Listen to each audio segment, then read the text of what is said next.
Peace and blessings to the 12 tribes of Israel. Today I'm going to deal with a commentary share called Absolutely Won't Obey.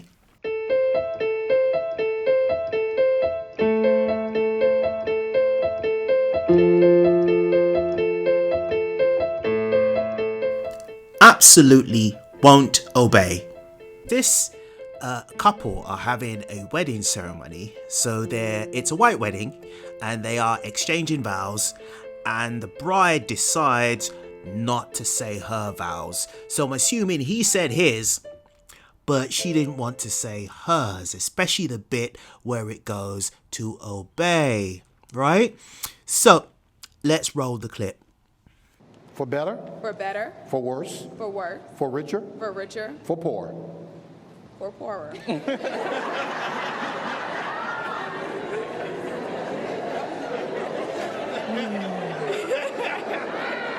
Yeah.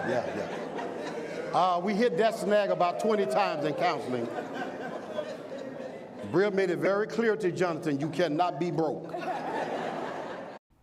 So the question is, why is the man, the groom, allowing this to get to this stage? That is a real question. Because if in counseling she didn't want to vow to stay with her husband for richer or for poorer, because she doesn't want to be with a poor husband, like monetarily poor husband, then why did she agree to marry him? And more importantly, why did he agree to marry her?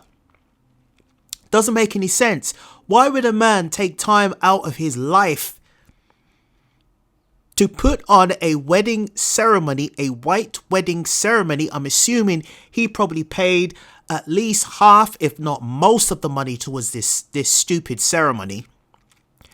And he's decided to give up his life, his current earnings, his past earnings, and his future earnings to this woman.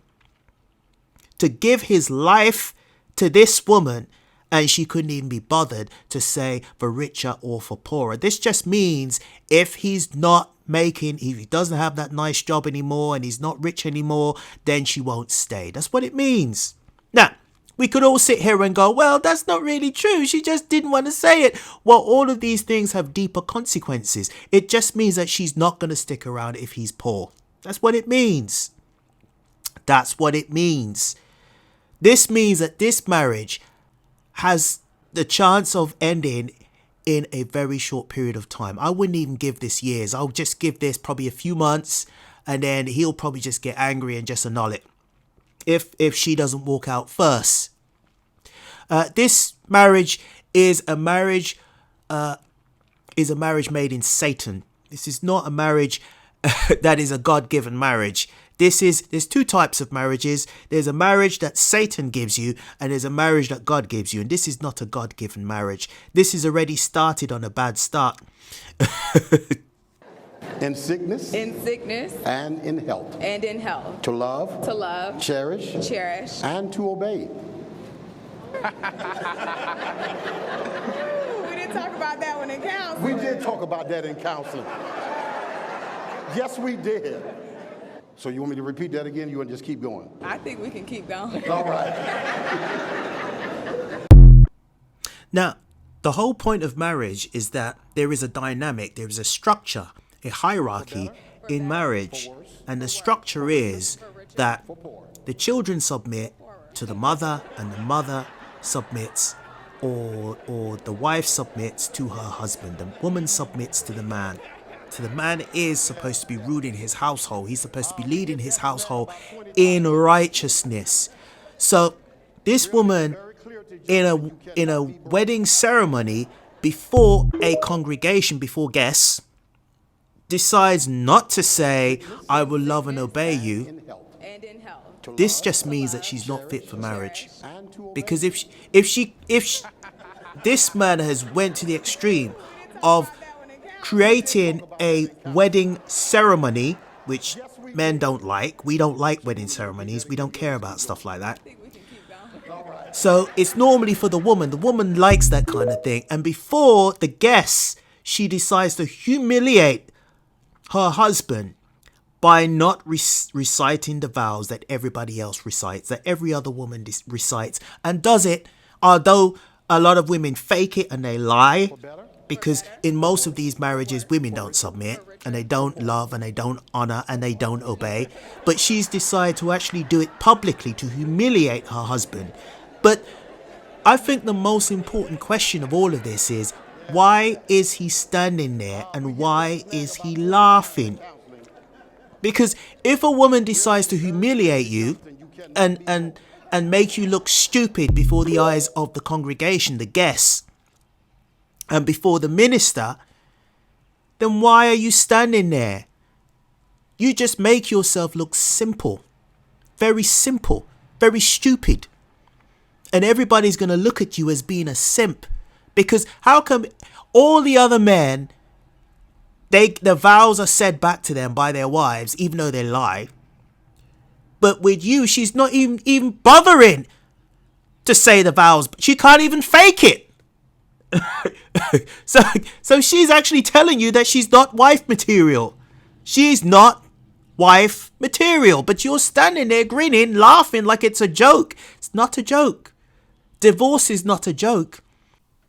Just to explain it further, marriage only works if the woman is submissive and the man takes his place as the head of the home. It can't work. If that has been messed up, it will not work. I'm telling you, it won't work.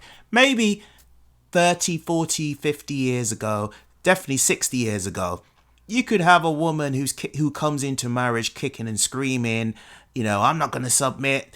But when she gets married, she realizes that she has to submit. And society in general, the culture in general, tells her that she has to submit and she has to stay married.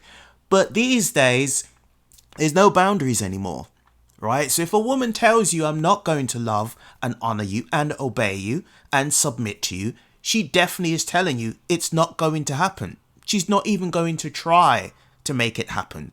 Because why? Because we live in a different time. You see, the generation and the culture today is different than it was 30, 40, 50, 60 years ago.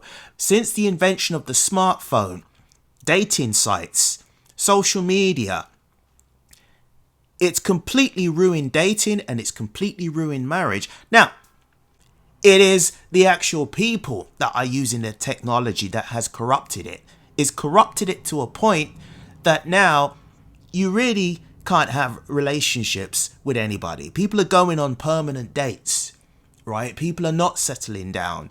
People are not taking marriage seriously. So if someone tells you, I am not going to do the very thing that they're supposed to do in a marriage, there's no point going any further.